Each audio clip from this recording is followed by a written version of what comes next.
Hello everyone and welcome to Traveling with Francoise. I am Francoise Rhodes and take a look at these celebrities. Can you name them? Yes, I am at the Palms at Indian Head, formerly, way back, the Hoburg Resort. And these are just a few of the celebrities that stayed here. And I'm going to give you the history in just a minute, but I'm going to walk around and try to hold the camera steady. This is a mid-century modern hotel. Some would consider it a boutique hotel. It is in Borrego Springs, and the history here is so amazing. That's why I wanted to bring the show live from the Palms at Indian Head. You can see that they have bikes there. It's a little windy out there, so we're going to try and... Hi Janet, hi Cynthia, hi everyone. So glad that you could join me for Traveling with Francoise. I have some travel tips, news, a lot of stuff to cover, but not too much. But right now we are in the mid-century modern, the Palms at Indian Head. And this is really a boutique hotel, and I'm going to show you it has cabanas by the pool. It also has 2 floors, rooms up above. They have, look at the piano bar here, the celebrities that have stayed here, the history, just incredible. There's a lot of rich history here in Borrego Springs that people don't even have a clue about. They have the famous Coyote Steakhouse, which has been open, Frank, since 1997, and it is a local's favorite. It is also a favorite of visitors that come into town. So they are closed right now. It is a steakhouse, but you can see inside over there. We're going to take a step outside. Look at these old black and white photos. Oh, it's so much fun what happened here, the parties, the events. They still have a lot of events here. The cabanas that are no longer, they have other cabanas that are no longer here, and I'll tell you a little bit about that history as well. Then they have this beautiful Olympic-sized swimming pool, one of the few left on a resort-type property in the world. Now it is a little windy, so I'm going to try to keep the camera close to me so you can hear me. I know we had issues before, and I'm going to try to broadcast from outside. So if you can't hear me, let me know. But this resort is surrounded by the Borrego State Park. In fact, you just walk out the doors and you can go out into the park. Here is their gorgeous Olympic-sized swimming pool. Check this out. Some of the cabanas are over there. Again, I'm at the Palms at Indian Head in Borrego Springs. I'm going down some steps here. Let me show you this hotel up above. It's really charming. And it's one of those that's actually a little bit out of the wayside. You're maybe 5 minutes from downtown, but it has a little bit more of a private feel to it. There's some poolside cabanas over there. See this gorgeous pool. Isn't this beautiful? Don't you? I just want to jump in. Now, here's a little kind of secret. You can hardly see it, but back in the day when they used to have parties, the celebrities would fly in from Palm Springs, actually. This is when Palm Springs became too hectic for them. They would hop in a plane. There was a landing strip right outside the gates here, and they would land and come right here to the resort. And down below the pool there's a big room down there that was a party room, which they would use for all sorts of things. And you can barely see the window that would look into the pool. So they could see, there's actually 2 of them, they could see what was going on in the pool area. So again, really a fascinating history here. I just love it here. There's so many different unique properties in Borrego that I want to show you. I know you want to see the sculptures.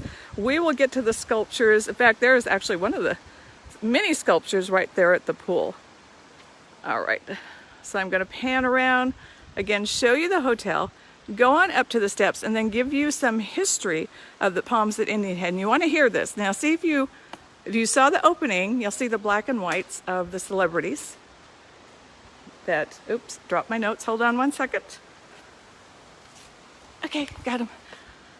You saw the black and whites at the very beginning of some of the celebrities that stayed here, and I'm sure that you can recognize. It's a nice lawn area. Of course, all the patio seating.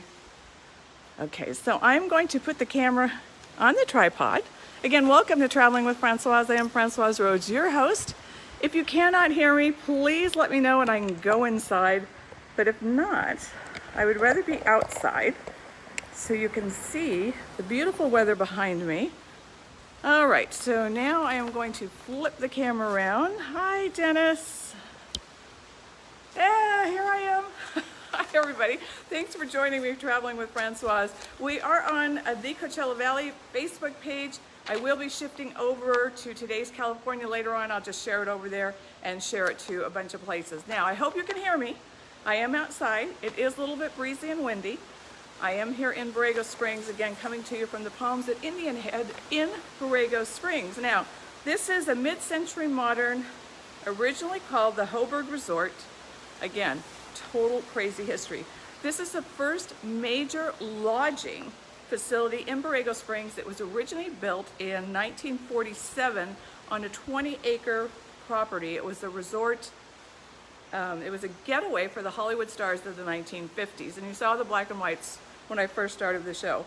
Past guests include, and see if you could picture some of those guests, Charles Lawton, Leo Carrillo, Andy Devine, Clark Gable, Lon Chaney Jr., Will Rogers, Bing Crosby, James Arness, Frank Morgan, and Marilyn Monroe, to name a few. I heard Frank Sinatra came into Borrego Springs as well. And many of these celebrities that came here and was staying here at this resort ended up buying homes here in Borrego Springs. In fact, there are still some celebrities, because there's so much filming that goes on down here, music videos, movies, all sorts of things, that there are some celebrities that have these big old mansions here in Borrego Springs. So I hope you're having a great day. This is my Wednesday that I was trying to start doing this before, but here we are. You can see behind me some of the valley in the background. You can see this beautiful Olympic-sized swimming pool. All right, so let me tell you again, the property featured back then in the 1947 when it opened, 1947, 1950s, when it was just the Stars Getaway. It featured a landing strip over there because the roads were really bad to get into Borrego Springs. So instead of trying to navigate the roads, they would just fly in and they would come right over here to the resort. And the oversized Olympic swimming pool, which is still the same pool, it's beautiful. The cocktail lounge, a restaurant, bungalow retreats, horseback riding, shuffleboard, tennis, everything anybody could want was right here at the resort. Now, through the years, fire, wind, and rain caused the different property owners caused really the property to go into disrepair a couple times. It sat vacant for several years, and then someone else picked it up. The owners now, they have done a total refurbish to the rooms and whatnot. They have brought this resort back to life. They've had it for several years now. Sadly, some of the extra cabanas that were out adjacent to the property, they did burn down. They decided not to rebuild because they were just so old it wasn't worth it. But again, when you walk in, you can just feel this unique vibe. Hi, Graham, how are you?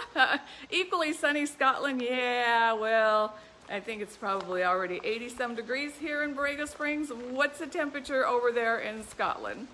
All right, so again, the property has been refurbished. It's rejuvenated. Like I say, a local's favorite, a traveler's favorite, really a lot of fun. Now, like I say, this is a boutique hotel. The Palms in Indian Head has the original pool, and it is mostly surrounded by the Anza Borrego State Park, Desert State Park. So if you want to just walk out the back, you can walk right into the Anza Borrego State Park. And the beautiful mountains behind this, it's the Indian Head Mountain. Actually, there's a mountain that the locals, it looks like the head of an Indian. And it was named that way back, and so they took the name Indian Head. So if you stand in town, if you're looking this way, you'll see a mountain with the face, the outline of the face profile, like this, of an Indian. So there you go. Actually, you can see, and the wind's dying down. Yay! We get a lot of the winds what the Coachella Valley gets, Borrego Springs gets, but sometimes different direction because of the mountain range is a little bit different here. And again, this property backs up to the Anza Borrego State Park. No more airstrip here, but there is an international airport downtown, which you can fly in if you have your private jet. And I'm sure they'll manage to get you over here to the Palms at Indian Head. So I'm gonna get a little bit closer because I wanna make sure you can hear me. If you can't hear me, let me know because the wind kind of picks up and dies down. But we do have some travel news to talk about. Are you traveling? Have you been traveling? Let's see. Thanks for sharing. We're planning our trip to visit Borrego. Oh, awesome. Well, stop by the chamber, and I think that's Air, am I saying that correctly? You know me and names, I always try them. We always have one of our wonderful volunteers at the Borrego Springs Chamber. They forgot more than I'll ever probably know, but they are incredible. You have to stop by the chamber to get a guide for the sculptures, and the book tells you a lot of things happening for you to go do and see in Borrego Springs. It's our selfie guide, our bicycle routes, tells you where the Palms here at Indian Head is. You can just come over and just peruse the property. Just check it out. Go in the lobby, look around, come to the steakhouse at night. Anyway, all right, I'm getting off track. Hi, Gloria. How are you? Great to have you with me today on Traveling with Francoise. Again, I will be sharing this over to today's California, but we still haven't figured out this little Facebook glitch, but that's Facebook. And I will be sharing this at Traveling with Francoise as well. All right, travel news. I told you each show I'm going to start out with a travel tip. My travel tip of the week. Well, this one is, if you've never been to Alaska, go. Whether it's by car, train, plane, cruise ship, go. How many of you out there have been to Alaska in one form of transportation or another? I have been to Alaska several times on cruise ships because I wanted to see more ports, and it was just spectacular. Every time I went to Alaska, I always saw something new. There's eagles in the trees soaring. I mean, I've never seen so many eagles, and they stand out against the trees. There's the whales in certain areas, that just the foliage, the trees, the woods, nature, spectacular. And the little towns along the way, Skagway, all these little towns that you can go to, everyone is so friendly and nice, and they're just beautiful. So my suggestion is, Alaska was hit hard by the pandemic, like all the smaller communities. And of course, then they have the colder weather, which they're very, very seasonal, like we are. At least here in Borrego, there's air conditioning and swimming pools. So you can come all year long and be comfortable. And the evenings are gorgeous because it is a dark sky community. So it's a star-studded event every single night. Let's see, Carol said, Alaska on a Disney cruise ship. Did you love it? Did you enjoy it? Gary, hey Gary, how you doing out there? Have you ever been to Alaska? So that's my question, that's my tip. If you have never been to Alaska, try to go. There are so many deals out there right now on the cruise ships. Cruise ships can sell from ports outside of the US. We're going to talk about that in a minute. So definitely do it. Do it. Do it. It's beautiful. I even took a biplane, a float plane actually. It was a float plane that landed in a lake, went on to a glacier and a helicopter. Spectacular. I mean, again, you go from wooded trees and foliage to peaks of mountains with glaciers, and just stunning, diverse, interesting, and they definitely need to get visitors back. So I am in the sun trying to show my face a little bit. Not the perfect scenario, but here I am. Hey Larry Bohannon, how are you? Been on Alaska cruises twice, highly recommend. That is my tip for Traveling with Francoise. So I'm glad you went. Yeah, I could go again. I could go every single year to Alaska and check it out. I don't know if I would live there because cold, I'm not really a cold person, but I could certainly spend a couple months there. All right, back to travel news. And for those of you just joining, you are watching Traveling with Francoise right here on the Coachella Valley page. And again, later on, I will move this over to today's California, Traveling with Francoise. I am still getting into this noon on Wednesday thing. I haven't perfected any of what I'm doing yet, but I'm getting there. I just want us all to have fun. I want us to have fun. I want us to think. I want us to use our brain and get out there and travel however you feel comfortable. All right, so that was my travel tip. And speaking of Alaska, small cruise ship lines move forward with Alaska adventures. So there are cruise ships that are going into Alaska. You don't always need the mega ship. There are several cruise lines, just look it up online, that are going to take you into the Alaska wilderness, and that's a perfect way to see Alaska because you go, I enjoy the different ports instead of just going and staying in one place. So I like the fact that you go to different ports, you're there for a day, sometimes overnight, and you can see that. So anyway, small cruise ships are cruising in the Alaska. And photographers, whew, if you're a photographer, a must. And families too, your kids will love it. I don't know who doesn't love it. Why don't we all live in Alaska? Probably because it's so cold in the winter. Okay. Let's see, and cruise ships. Speaking of cruise ships, here's something for you. Cruise ships are promoting the ultimate zoom backdrop. Just think about that. Princess is pitching work from sea option. A lot of the cruise ships are getting smart now. They know you can work from home. They know you can work from anywhere. So talk to a cruise ship about doing your meetings while you're out to sea. They've upgraded all their internet service because that's the way of the world now. So if you haven't thought about it, Larry, I could see you out there on a cruise ship doing your work, writing about golf. Some of the cruise ships have putting greens. Some have driving ranges. Yeah, think about it, Larry. Change the scenery just a little bit. But for those of you that are still working and working from home or can work from anywhere, the cruise lines are enticing you to come and take a cruise and do your work with your Zoom meetings. Imagine that. Imagine right now, look at my back. My swimming pool, the Borrego Valley, relaxing, beautiful.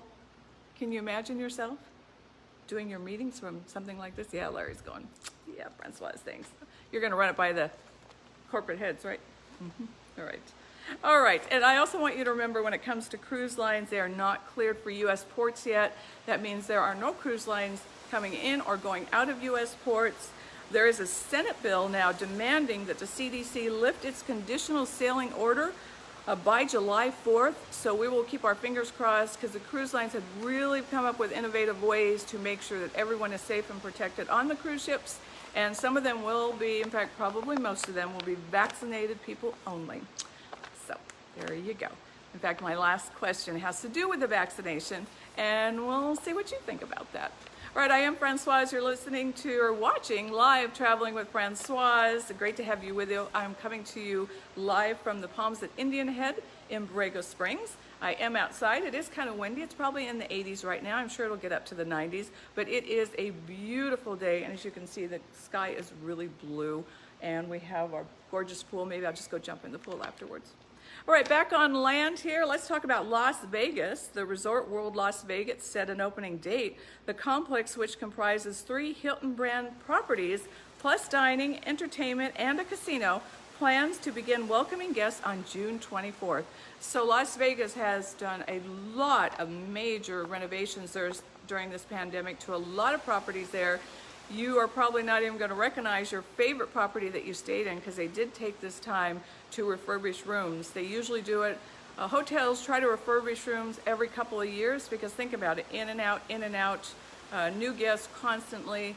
People are not that gentle when it comes to hotel rooms, so Vegas has taken this opportunity to do refurbish upgrades and actually open up some new properties in Las Vegas. I can't wait to go. I think I'm going to be heading to Vegas in about a month, and definitely I will be doing some video and sharing what I see with you. So that is one of the things happening in Las Vegas, and remember the buffets. Yes, did you like the buffet? Did you go to the buffet often? Are you a big buffet person? Well, that's changing as well. The buffets will not be like they used to be. Remember, we grab a plate and go pile up the plate with food and sit down and not eat half of it most of the time.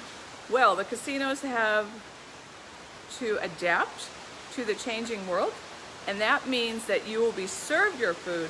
There will be a server there that will put the food on your plate. Nobody will be touching utensils. Remember, we would touch, everybody grab one, use it. What? Not going to be happening anymore. We will be served smaller plates. You'll go up more often, and they will be serving you from the stations. Some resorts and hotels are going to have more individual stations to spread everybody out, not the long line of food. So it will be definitely a change. Less food, like I say, going back for more, no shared utensils. So the buffet is going to have a facelift, and who knows if it will ever go back to the way it used to be. But be prepared, and I would imagine that the costs are going to go up. Yeah, cost goes up and everything. As far as international goes in the world of travel, well, Greece lifts its quarantine requirement for U.S. visitors. So if you're planning on a trip to Greece, you can do that. Travelers will no longer be subject to a 7-day quarantine requirement, if they hold a vaccination certificate or a negative PCR test issued within the previous 72 hours. So that vaccination card is going to be very important for you, at least for quite a while when it comes to traveling. Yeah. And some people are not going to handle that well. Others might not even travel because of it. I'm going to ask you that question at the end of the show that you can give your comments and see what you think about that. But is it infringing on privacy? Is it not? It's just, there's just so many questions for a lot of people. So we shall see. All right. United adds service to Croatia, Greece, and Iceland. The carrier is focusing on countries that are easing travel restrictions, though there are places to go. Do you feel comfortable about going? Are you ready to go? I don't know. It seems like you are, because the airlines are just doing as well as they did in 2019 before the pandemic. They are back to being fully booked, and a lot of them are going to take away that middle seat that's empty because they need the revenue to make up for lost time. All right, lockdowns, vaccine delays conspire to push Europe travel to late summer. There's a possibility that Europe may not open until July, but most of the experts are saying actually August and September. So there you go. If you had a trip planned to Europe, well, it might be a little bit later than what you think. All right, and Chris says, yes, it is infringing on my privacy. Yes, there's validity to both sides of the story. I'm going to stay down the middle on this because everyone has their own opinions. I've heard, I don't want to get into the whole vaccine, but I've heard doctors tell me different things. It's really interesting how all this is perceived, and people need to feel comfortable to do it. Carol says, is vaccination card the one they gave you back at the second vaccine? Yes, it is. That's your vaccination card. That is the one that you need to keep. Save that card. Don't splash it around. Don't put it on the internet. That is going to be your passport to a lot of events and places right now, that is. Right now. So yes, that vaccination card to go do things is very, very important. Here's something to think about too. When I was talking about that, that's really most of the news I had right now as far as travel, because I try to keep the show tight, not really long and drawn out, so you can watch it when you're sitting at your desk or just doing something, and it doesn't take a long time. So that's my new MO with the show, unless I have more to show you on the video. But we did do a walkthrough in the beginning, so if you didn't start at the beginning, go back and look at the beginning, see the black and white photos, hear about the history at the Palms at Indian Head. And I want to leave you with this from the experts. Experts on privacy are studying the debate between safety and privacy since the pandemic began, saying vaccine passports present a unique challenge to every business, and having one uniform passport that requires will be nearly impossible in the US. So the experts are saying having one uniform passport in the United States will be nearly impossible. So no one is really sure what they're going to do. But for those of you who haven't been vaccinated, even for those of you that have, what do you feel? For those that haven't, would you get vaccinated just to travel? And for those of you that did get the vaccine, did you get vaccinated so you could travel and go do things? Not maybe so much the health aspect of it, but just so you could go and do things and get back to living again. That's where all this confusion, health versus living versus privacy versus I don't want it versus I want it. Big debates out there. This is going to be going on for a while. The industry, the travel industry, is going to adapt rapidly in different directions. Cruise lines may do one thing, airlines may do another, trains may do something else, RV resorts, they're doing their own thing. So everybody's different right now. We'll see how it all pans out. And that is about it from me, Francoise Rhodes. This is Live Traveling with Francoise. I want to thank all my sponsors. Without them, there wouldn't be this show. It will be posted on the Traveling with Francoise website. It'll be posted on my Facebook page, on Today's California Facebook page. It'll be out there on the internet for you to see. I want to thank you all for joining me from the Palms at Indian Head in Borrego Springs. Have a great day, great rest of your week. And if you're out this way, remember we have our Certified Farmers Market on Friday morning from 8 to 12. Let's see, and stay out of the wind if you can, because it's going to be dusty and yucky out there. But anyway, for all of you, I'm going to say goodbye, take care, and remember, it's never too late to get live. Bye.